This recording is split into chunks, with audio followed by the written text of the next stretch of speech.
নির্বাচন কমিশনকে ঘেরাও, বাংলা থেকে বেরোনোর আগে থেকে একদম শেষ করো, তাকে সরাও বাংলা থেকে। আবার স্বাধীনতা সংগ্রাম হবে, দেখি বাঙালিকে কে শেষ করে। ওই ভ্যানিস কুমারকে আমরা ভ্যানিস করে দেবো। বাঙালি মারো মারো মারো, পেটাও পেটাও, বাংলা থেকে তারাও। আর সময় নাই, আর 2 দিন সময় নষ্ট করলে শেষ হয়ে যাবে। কি নাগরিকত্ব দেবে? ওর বাবার নাগরিকত্ব আছে, মানুষকে শেষ করবে, বাঙালি জাতিকে শেষ করবে। বাংলা এবং বাঙালি জাতিকে যদি শেষ করতে হয়, বাংলায় আবার স্বাধীনতা সংগ্রাম হবে। হাত নাড়াচ্ছে বাবা, সব বিজেপির মালগুলোকে হাত নাড়িয়ে বলছে কেমন দিলাম, আর আমার বাঙালি ঘুমিয়ে আছে। বাঙালি কই, বাঙালি কই? আজকে পথ ফাঁকা, পথে কই লোক কই? এখন তো লাখ লাখ কোটি কোটি লোক বেরিয়ে যাওয়ার কথা ছিল। রাজ্য সরকার তাহলে মেশিন। যুক্তরাষ্ট্রীয় কাঠামোতে ভারতের যুক্তরাষ্ট্র হলো রাজতন্ত্রের মতো। ওখান থেকে বসবে, দিল্লি থেকে নিচে রাজ্য সরকারের বাবা করবে। রাজ্য সরকার মানবে না 355 হবে না 356। ফলে রাজ্য সরকার ফাস্কার বলে কোনো লাভ নাই। যতটুকু আন্দোলন হয়েছে এ যাবৎ, তা তো সেই রাজ্য সরকার না হলো, তার প্রধান দল তো করছে। তাহলে সেই দল যেমন করছে, বাকি সবাইকে এক হয়ে লড়তে হবে, ঠিক আছে? ফলে এই ভ্যানিস কুমার বাংলা থেকে ফিরে গেল কি করে? না, এখন ফিরিনি, দিন তো আছে, এখন কলকাতায় সাংবাদিক সম্মেলন করছে। তার সাংবাদিক সম্মেলনের বাইরে তো 10 লাখ লোকের দাঁড়ানোর কথা ছিল, যারা ডিলিট হয়ে গেছে, যাদের অ্যাডজুডিকেশন হয়ে গেছে। এই কোটি কোটি মানুষ কেন দাঁড়িয়ে থাকলো না, ঘিরে ধরলো না? ওকে রাজা নাকি? কি নাগরিকত্ব দেবে? ওর বাবার নাগরিকত্ব আছে, মানুষকে শেষ করবে, বাঙালি জাতিকে শেষ করবে। বাংলা এবং বাঙালি জাতিকে যদি শেষ করতে হয়, বাংলায় আবার স্বাধীনতা সংগ্রাম হবে, আবার স্বাধীনতা সংগ্রাম হবে। দেখি বাঙালিকে কে শেষ করে। ওই ভ্যানিস কুমারকে আমরা ভ্যানিস করে দেবো। কিন্তু উনি যেভাবে হাত নাড়াচ্ছে, যেন কিছু ওটা ওর বাবাকে হাত নাড়াচ্ছে বাবা, সব বিজেপির মালগুলোকে হাত নাড়িয়ে বলছে কেমন দিলাম, আর আমার বাঙালি ঘুমিয়ে আছে। বাঙালি কই, বাঙালি কই?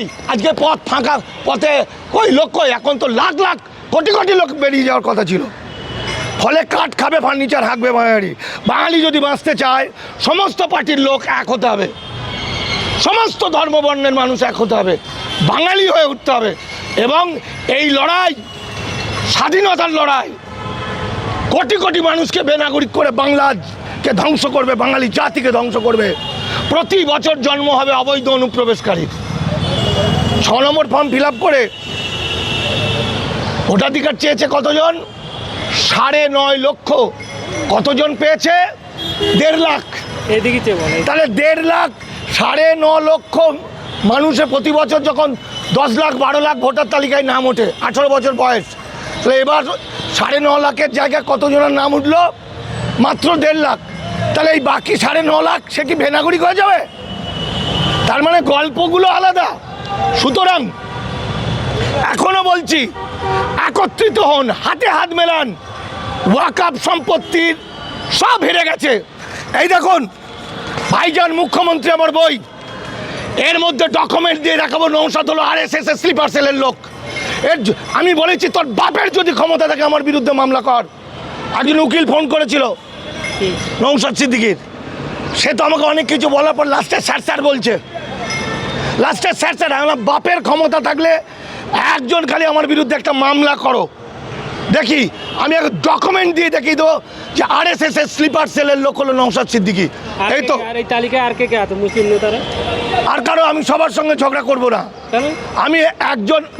তো আপনারা যাতে নৌসাদ বলে মনে করছেন, আমি নৌসাদ মনে করি ও বিরাট পাওয়ারফুল, কারণ ওর পিছনে পুরো RSS, পুরো বিজেপি।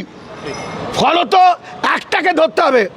আমার এই যে ডকুমেন্ট, এই তো ডকুমেন্ট সব, এই ডকুমেন্টগুলো থেকে প্রমাণ হচ্ছে এখন নট ইন্ডিয়ান সিটিজেন করে দিয়েছে 7 নম্বর ফর্ম ফিল আপ করে, 7 নম্বর ফর্ম ফিল আপ করে হাজার হাজার। আমরা মুসলমানদের নিয়ে একটা টিম তৈরি করলাম আন্দোলন করব বলে, ওর সঙ্গে সঙ্গে নেমে পড়লো বিজেপিকে বাঁচাতে। বললো না, এগুলো সব মিথ্যা কথা, এগুলো তৃণমূল করেছে। এই দেখুন ডকুমেন্ট নির্বাচন কমিশনের, নট ইন্ডিয়ান সিটিজেনের এই তো কাগজ, এই দেখুন জয়েন্ট ভিডিও সব পাঠাচ্ছে। হ্যাঁ, এই তো নির্বাচন কমিশনের কাগজ, এই তো নির্বাচন কমিশনের কাগজ। তাহলে করে বললো মুসলমানরা যাতে এক হতে না পারে, তার জন্য আজকে বাংলা এবং বাঙালি জাতি ধ্বংস। বাংলায় বাঙালির হিন্দু, মুসলমান, বৌদ্ধ, খ্রিস্টান, জৈন বলে কিছু নেই। বাঙালির একটাই পরিচয়, সে বাঙালির। বাংলাকে ধ্বংস করতে আসবে তাদেরকে চিরকালের জন্য আমরা ধ্বংস করে দেবো। দরকারে বাংলা অবরুদ্ধ হয়ে যাবে, স্বাধীনতা সংগ্রাম হবে।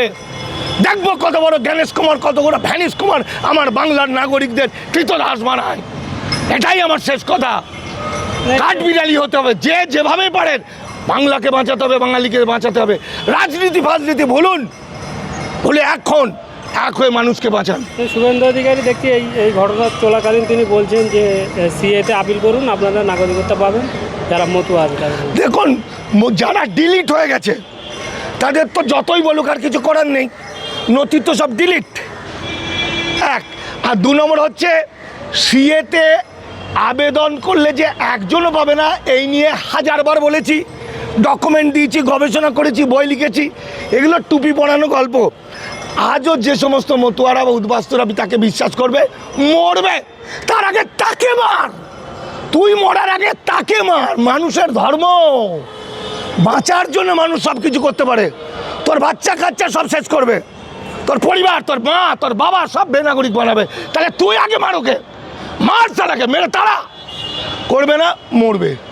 শুভেন্দু অধিকারী যে মন্তব্যগুলো করছে, তাহলে কি মিথ্যে কথা বলছে? আবার শুভেন্দু অধিকারী না, উনি বলছে যে আর হাতে 1 মাস বাকি আছে, হিন্দুরা জাগো না তো বহুত বড় ক্ষতি। একটা ভালো করে বোঝো, আজকে রোহিঙ্গা করে 2014 সালে রোহিঙ্গাদের গুলি করে মারা হয় 8,500-কে। কারণ ওদের এনআরসির কাট অফ ডেট ছিল 1823। ওরা কাগজ দেখাতে পারেনি। 326টা গ্রাম পুড়িয়ে দিয়েছে। বাংলাদেশে 12 লক্ষ মানুষকে আশ্রয় দিয়েছিল বাংলাদেশ। ভারতে এই অসহায় মানুষ এসেছিল মাত্র 40,000, যারা আন্তর্জাতিক আইনে শরণার্থী। কিভাবে করলো, কিভাবে রোহিঙ্গাদের তাড়ালো না? রোহিঙ্গাদের 6 জন ছিল এমপি। সেই রকমই সেই 6 জন রোহিঙ্গা ছিল কুনকি হাতি। আমাদের শুভেন্দু অধিকারী কুনকি হাতি, একজন অবৈধ অনুপ্রবেশকারী। নিশীথ পরামানিক কুনকি হাতি, অসীম সরকার কুনকি হাতি। এইসব কুনকি হাতিরা বাঙালিকে ধরে দিচ্ছে। বাঙালি মারো মারো মারো, পেটাও পেটাও, বাংলা থেকে তাড়াও। আর সময় নাই, আর 2 দিন সময় নষ্ট করলে শেষ হয়ে যাবে। নির্বাচন কমিশনকে ঘেরাও, বাংলা থেকে বেরোনোর আগে থেকে একদম শেষ করো, তাকে সরাও বাংলা থেকে। তাকে দেখো কি করতে হবে, না হলে তুমি, তোমার বাচ্চা, তোমার কাচ্চা, তোমার পরিবেশ, তোমার পাড়া, তোমার গ্রাম সব ধ্বংস হয়ে যাবে। এর বাইরে কিছু নেই। এ ভয়াবহ ভয়াবহ যুদ্ধ ভারত সরকার অন্যায়ভাবে, বেআইনিভাবে যুদ্ধ ঘোষণা করেছে, সেটা প্রতিহত করতে হবে আমাদের। অনেকদিন আগে বলেছিলেন যে গৃহযুদ্ধ লাগবে, এখন এই এসআইআর শুরু হয়নি, আপনি ভবিষ্যতে কি হতে চলেছে যদি বলেন? দেখুন, আমি 7 বছর 8 বছর ধরে বলছি মিলে যাচ্ছে, তাই তো? মিলে যাচ্ছে বলে লোকে বলছিল আমি আরএসএস, কেউ বলছে চটি চাঁটা।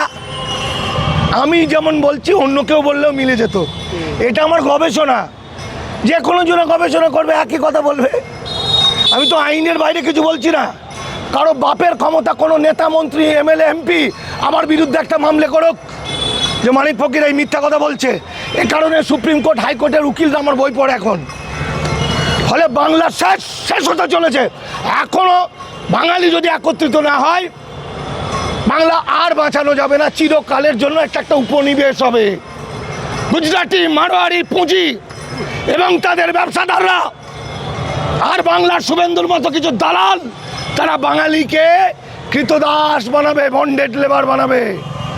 এছাড়া আর কিচ্ছু ওদের পরিকল্পনা নয়। মনে রাখবে।